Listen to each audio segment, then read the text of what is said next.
we'll do tweaks like that. Hello there. It is that time again for Geek Speak, and this week we are talking about ways that you can do your marketing without relying on ads.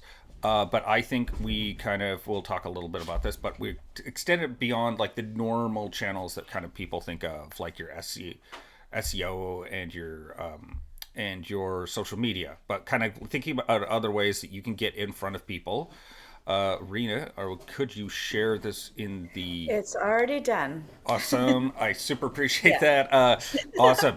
And of course, my name is Phelan with Seymour Digital Media. And I'm Rena Little from Full Serve Web Marketing. We've just gone through our rebrand and are rolling that out. Awesome, awesome. And so, yeah, today I think just to kind of set us off, like, we talk a lot about like doing basic SEO and talking about doing ads, your Facebook, your Google ads. Really, those are the two you should be looking at. But and as well as something like social media, posting on social media. And so I think we were kind of, when we started this, we're thinking about like kind of novel ways or different ways that you can kind of Yeah. attack marketing. So we're all quite familiar with SEO, social, and email as ways of getting people to your website. And those really are great ways. But there are some hidden treasures that we don't really talk about in digital marketing, which I think are a great place to start, especially if you don't have a budget for digital marketing. Anyone can do a lot of these things. Which one should we talk about first, Phelan? Well, I think one is we kind of were talking about like in person stuff. So, Yeah. going to, and that can be in a lot of different ways. So, that could be getting yourself to be a speaker, I think is one aspect. There's also just going to like meetups and live events where people that are in your market are in, or collaborations as well. So, you could find people that may cover something slightly different. Yeah. Those are And so, kind of two things. Let's break one of yeah. those, let's break those down into bits. So we're talking about events. Now everybody's doing the in-person networking and that's kind of chasing the lead. And sometimes that's a bit difficult. Um, what you're talking about, Phelan, on the second piece is joint ventures. So if you go to networking events with the idea of forming joint ventures and finding those in BNI, we call them golden geese referral partners. Instead of the individual egg, we want the goose. Mhm. So joint ventures, those will be people exactly what you just said. I'll just repeat it: is people who offer not necessarily similar services, even, but they're going to be catering to business owners in particular. Like if you're a digital marketer or a marketer of any kind with businesses, then you're going to want to look for people that have the same target market as you. And then you're going to want to organize to do cross promotion, perhaps bundle up to a package between the two of you for a product, and utilize both of um, connections, your contacts on your email list. That can be an excellent way. And then you split the proceeds. So if you're going to be, usually a lot of the times, joint ventures, they're priced at a price point so that you can actually offer your joint venture person 40% or 25% or something on the higher end, because you don't want 5% of $25 ticket price. That's not really going to be useful, but something like that can be really helpful. Or you can ask people to promote the thing in their communities and get the referral fee back. So that's joint ventures. The other one for networking, which also helps, is sort of like live events, is get on the speaker circuit. That can really be helpful. You don't need. I was just talking about this on a mastermind last week, and my experience is that you don't need to be on a big stage. You don't need to be speaking in front of 500 or 1,000 people, which can be incredibly intimidating. And you're not going for the speaker fee at that point. But if you can get like a little gig at a co-working space, that usually happens every now and again, or with a group of professionals, like say an accounting association or something like that, um, you can actually turn a small group into customers. I think I was able to convert to almost about 60% of the group, even though it was only 15 people. That was actually at a good price point. That can actually be a really great return on your investment. So that was the other thing. And those, usually you speak with a group of other people. um, well, not usually, but sometimes you can speak with a group of other people. So you might only actually get 20 minutes of speaking and 10 minutes of Q&A.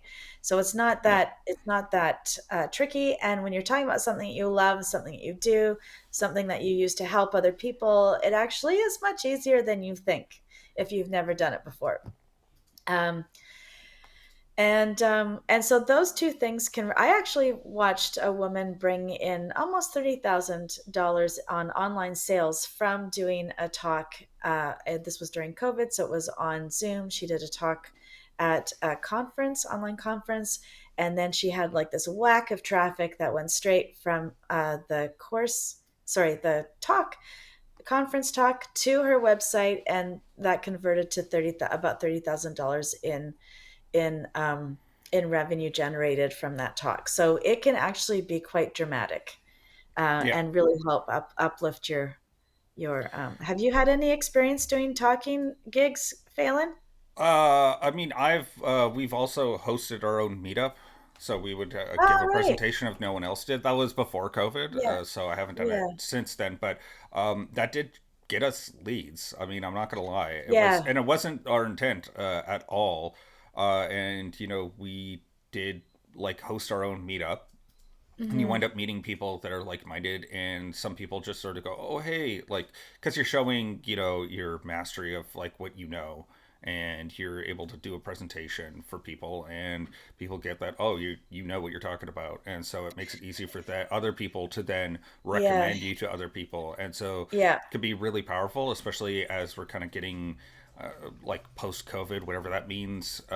and kind of the live event circuit is kind of rebuilding itself, Hmm. and so I think that that's could be a useful tool for meeting people, because again, like it's you're trying to expand your circle of luck to find That's people, right. Your and so circle that of luck. I love that phrase. I've never heard that phrase yeah, before. it's a Tim Ferriss quote Oh, of okay. like why you go meet lots of people is because Mm. you're expanding your circle of luck, and so that's kind of and so that that's kind of the idea behind like doing those live events. Again, like because it's so self-selecting if you're doing anything like a conference or a meetup or something like that, because it's going to be Yeah. very focused on a Yeah. specific topic. It's kind of self-selecting for the people that you Yeah. are probably wanting to talk to in some capacity. Yeah, that's right. Yes. And yeah, I've had a few experiences doing meetups for clients. So that actually does Mm. work quite well from my perspective too.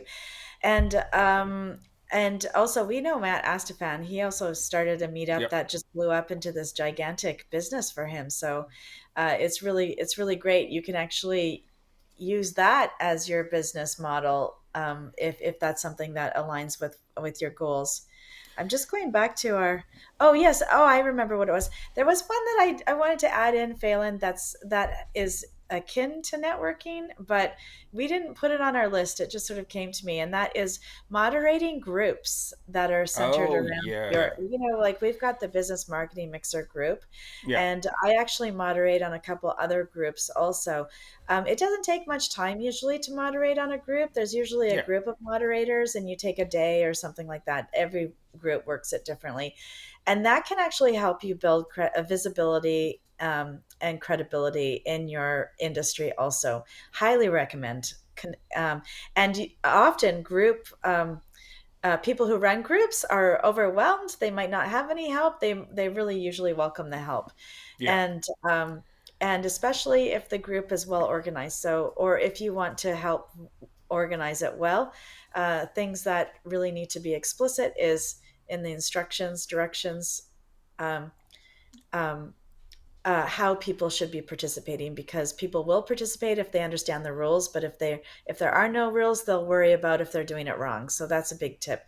And we should put this on as one of our. I've never thought of this, how to moderate Facebook groups efficiently Mm. or effectively. Yeah, We yeah. That'd well, be interesting one because it's a I know topic. that like a Reddit is can be quite intimidating with some of its groups of like Yeah, how to be able to like yeah, participate in them, and I know that some of yeah. them are. It's been like they're so old because like Reddit's a Yes. surprisingly old social media that like the rules are kind of like very instilled in the groups, and so I know that that's it's like its whole own ecosystem, which Yes. is always interesting with like a Reddit because it is still one of the fastest growing social media apps, or Hmm. steadily like it's not like it doesn't rocket ship up, it's just like linearly growing, and so it's like one of those weird social media groups that you see its growth and it's like it's not like crazy growth, but like it's done really well for itself. It And really has, and yeah. it's a great place to. It's a place where people go often to ask questions, and Hmm. that is actually key to providing answers and helping people out. It's really great. So that place, other groups that I like are on Nextdoor for some industries, especially trades.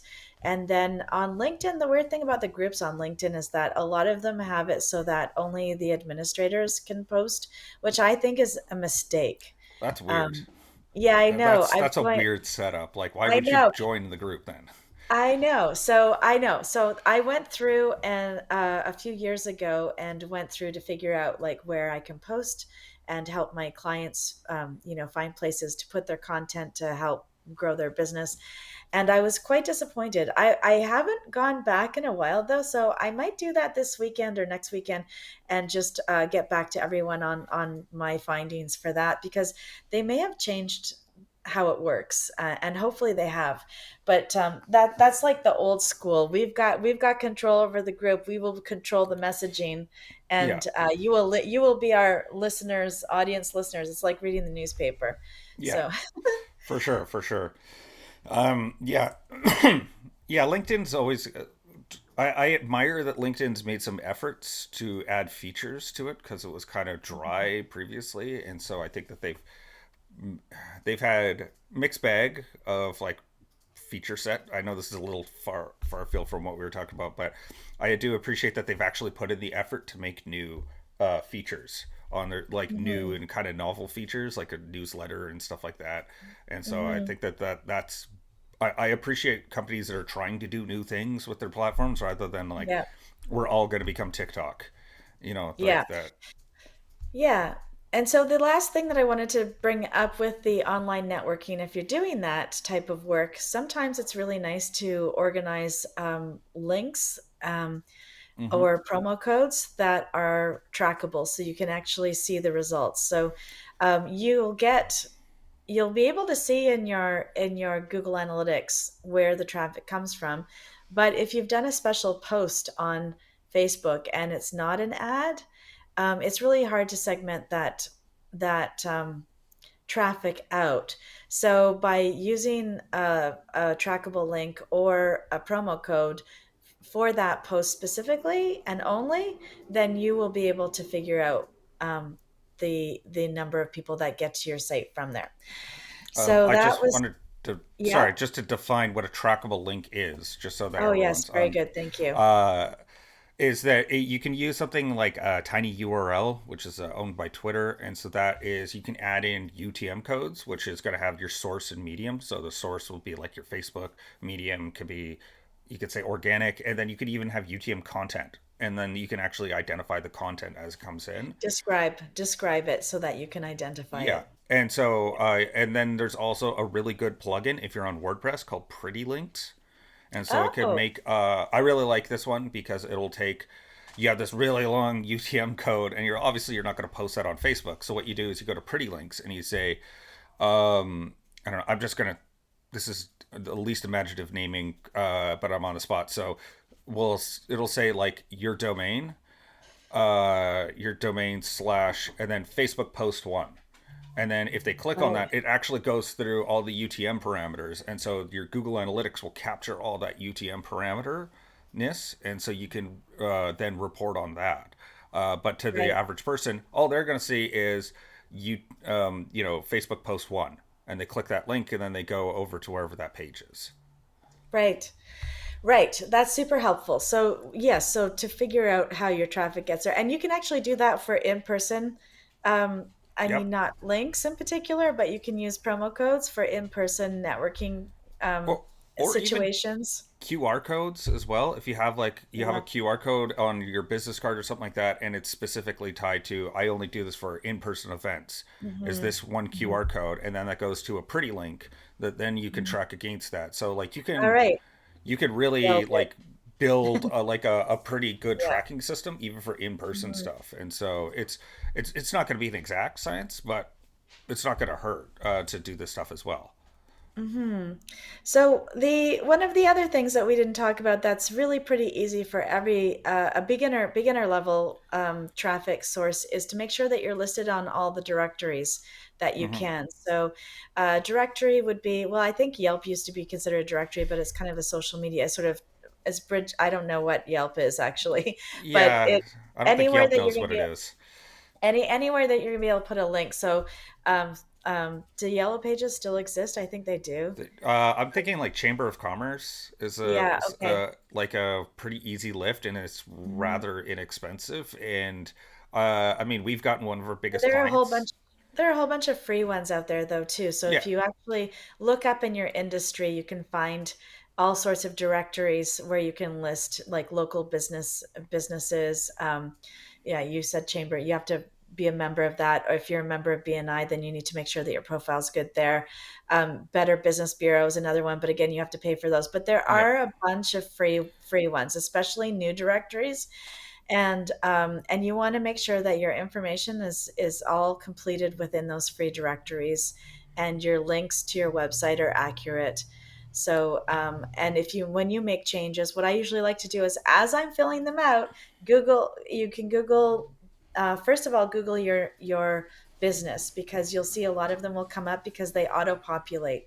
They will hmm, pull the information from, you know, business profile, Google business profile, or elsewhere, and they will auto populate and then they'll invite you to claim your business. yeah, Now, a lot of those have a free version and a paid version, or some of them are just free and some of them are just paid. And what you want to go in and just see what you're already registered for and update those, and then make a nice little spreadsheet with that link so that when you make changes to your business, like a telephone change, a name change, ownership change, anything that's like that, logo change, whatever it is, you have an easy spreadsheet to follow to make those changes. Trust yeah. me, I'm going through that right now. Um, so that's one of the easiest ways if you haven't done that. And then I usually check those directory listings at least annually, to make sure that nobody's gone in and changed things up on me, because sometimes community content, is that what's it called when community content, is that right? Yeah, it's community content. Yeah. um, can be added to it. So for example, people can upload photos that are incorrect or information that's incorrect on some of those directories, and then you don't want that sitting up there. And also, I'd say that if you're doing anything involving directories, make sure that you copy and paste. Do not manually type these out because you want it to Oh be yeah. to the letter identical to each one is identical to the letter. And I find the best way to do that is just highlight the address or the phone Hmm. number, URL, whatever, and then copy it and paste it because that way Hmm. you cannot make a mistake because you've copied and pasted it. And so computers are as much and as we think they're smart, they're not very smart, and they are blunt force instruments that like consistency. That's just how and computers are. so and what Phelan's getting at is it's not really a branding thing. It's better for SEO. Google likes it when your stuff is formatted the same throughout the internet. So Yeah, that's why we want to be perfect with that. So that's sort of almost like a backlink, but backlinks are a little bit different. So backlinks are when you provide really good value content and someone is linking to that really good content. So a great way of doing that, and my favorite way of doing that, is doing quizzes. And it doesn't work for everyone, but it can work for a lot of people. So in my example, my client is an engineer, and he was, getting a lot of calls. Do I need an engineer? Do I need an engineer to make this renovation? Do I need, and so he got fed up with it because he's a one-man show pretty much with some contractors and that, but he was the only one answering the phone. And so we put a really cool quiz on it, and it takes you through, are you renovating a home or a commercial space? And then you Mm, answer. And then I forgot what the actual ones are, but does it require this or does it require that? And then it takes you down a funnel, and so that you'll end up getting, you need a permit from the city. This is who you contact.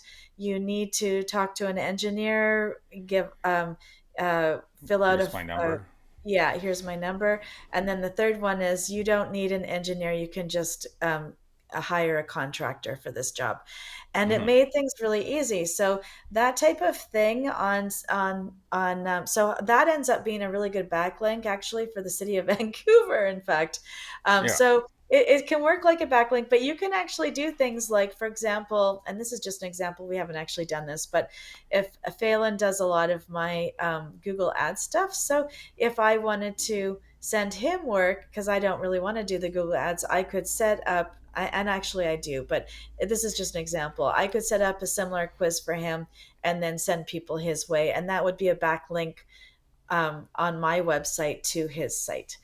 Yeah. Um, and it could be as simple as a directory. Like, so for example, a stock photo. I think you've got this on your website. You've got stock photo resource list of all of the stock Oh yeah, photos that yeah, you yeah. have for free. And so those are good backlinks for the stock photo companies. And they might be something that somebody else would link um, to Mentioning that. yeah, Yeah. to for that great resource. So that's how backlinks work. They can also be uh, guest posts on other people's blogs, so you can sort of find joint venture partners and do guest blog posts on each other, or feature other people on your blog for what they do. That might be useful for your Or client.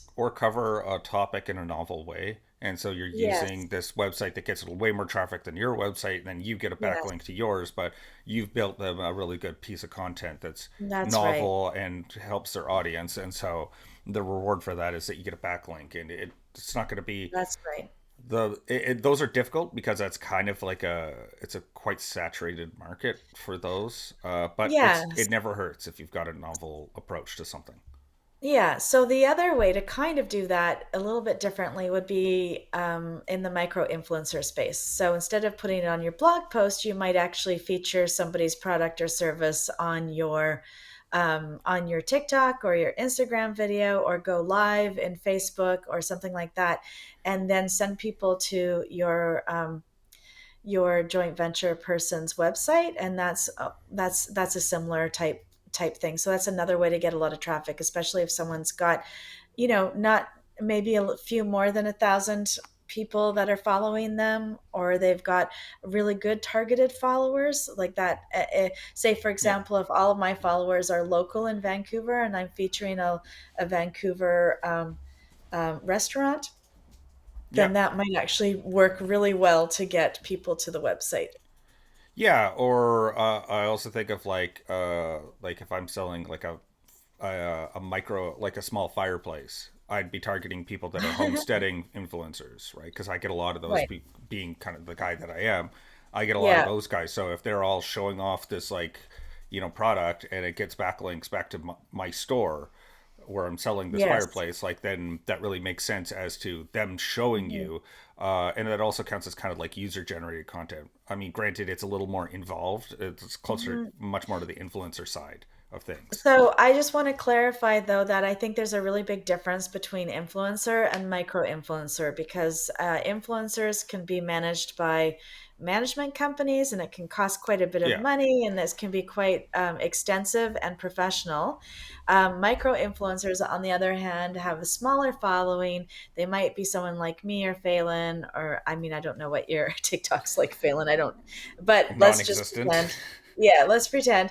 And maybe we're doing a joint venture collaboration. So maybe you're helping me out and I'm helping you out, and there's no money exchange. So you can keep it on, budget friendly and Yeah. just have that kind of reciprocity instead, which can really work. And or you can go looking for micro influencers that are actually doing that. They're usually not managed by a talent agent. They're usually doing their own deals, and you can figure out what their pricing is. Sometimes it's not as expensive as we think. There Okay. are apps to match with influencers also that you can join, but that's a whole other game. So we're trying to focus on sort of beginner spaces, of how to drive traffic when you don't have ad budget, and that's really where we're going. So you can get those first group of followers or engagement, or get your site going. Yeah, for sure, for sure. Yeah, no, Because and it's a, like I consider it like degrees, and it's just about figuring yes, out like what's your exactly, price point, and exactly. what's the minimal amount that you need to get the kind of the ball rolling, because a lot of this stuff that we're talking about is like it's like a flywheel where you're gonna have to put a lot of Mhm. work to get it going at the start, and that's just kind Mhm. of the nature of starting any venture, is like it's a And so, lot of yeah, and interestingly enough, all of the tactics that we've given you in terms of like using links and getting traffic and creating content for other people, and maybe all of that stuff is also inherently good for your SEO. So you're working on your SEO, you're just approaching it slightly differently. Rather than sometimes when you're trying to rank blogs, it can take a little while to rank those blogs. But if you're working stuff out in with audiences already, and getting that traffic there, that's going to help your organic SEO move faster and help you get to sales faster too, because you're already doing the targeting ahead of time. Yeah, exactly. And yeah, I would say that yeah, it's inherently going to help you in every other aspect, and Mhm. just this is just some tactics that are going to help you, Oh, I just realized. Sorry, Phelan, I didn't mean to interrupt you. what's I that? just realized that I just used my ending sentence, and it's only 11:27, and we still have one more thing. So we didn't talk about optimizing for Reddit, Quora, Stack Exchange, or niche forums, and that's also another space. A space that we could utilize, and that's what we started to go talk about when we were talking about Reddit.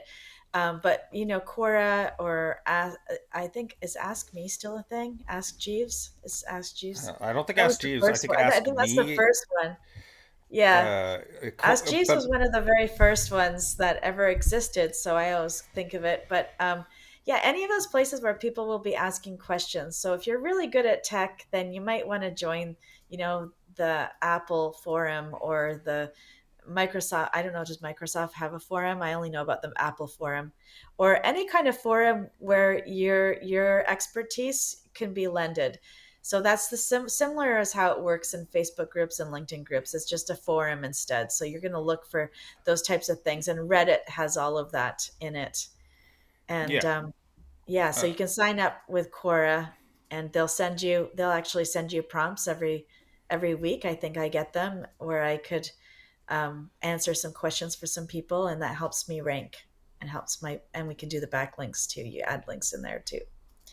yeah. I would Yeah. also say just going circling back to like the speaking gig. There's also a Mhm. whole marketplace for podcasting and guesting on Oh, people. right, podcasting. I Yeah. totally flew over that. Yes. So there's a whole industry, matchmaker.fm, I believe is the one of the Hmm. websites that I've heard of. And so they do, basically people are looking for guests that fit their niche. And so this is a good way for these podcast hosts to get a good guest that they wouldn't normally find, and you to That's get right. yourself out there. And then you can also do things like have a giveaway. Very common for like the marketing podcasts. They usually have like some giveaway that's on a special landing page that you only get access to if you've listened to the podcast. Mm. So it's very common tactic like that. Again, it's gonna be work, not necessarily money. I Mhm. know that some of them you pay to be a guest. There's some weird dynamics like that I've heard of, but there are ones that are people that are just you may just resonate with those people, and so you just Mm. want to get out there and you're speaking to their audience.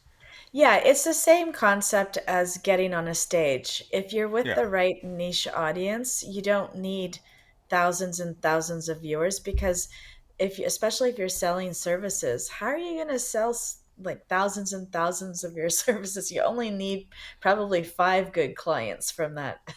Yeah. Or unless you're ready to scale, that can, but generally I had always like it when we scale, easy scaling, not the hard scaling. The hard scaling can completely destroy you Yeah, as a for sure. business.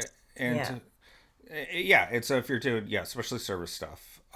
But Hmm. that is kind of what we've covered today, and I think that we've had a lot of, I think, a pretty good insights as to things that, like, start off as small as you want or grow. I think these tactics work on either side of that equation, where your size of your business is.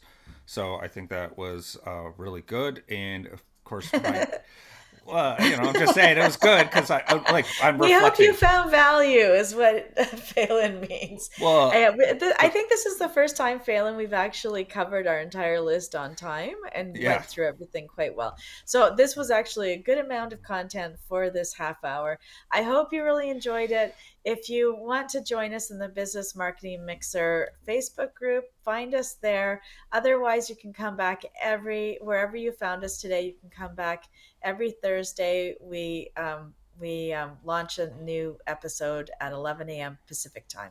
Thanks for coming. See you next week. I forgot. What are we doing next week? that's the I'll wrap Oh, up. yes, it'll be the marketing wrap up of the month. So any news and new things that are coming out in social search and AI and websites. Join us then. Thanks. Bye.